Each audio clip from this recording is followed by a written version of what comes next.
আসসালামু আলাইকুম। তোমরা সবাই দেখো, আমার হাজবেন্ড সবজি লাগিয়েছে। সবজিগুলো অনেক সুন্দর হয়েছে। এটা কিন্তু আমার বাড়ির উঠানে সবজিগুলো লাগিয়েছে। এটার ভিডিও ছিল শীতের সময়।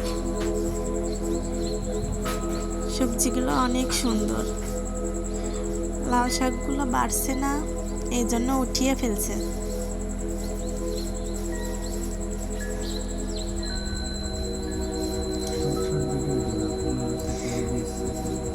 এগুলা লালগুলা লাল শাক আর এইগুলা মূলার শাক।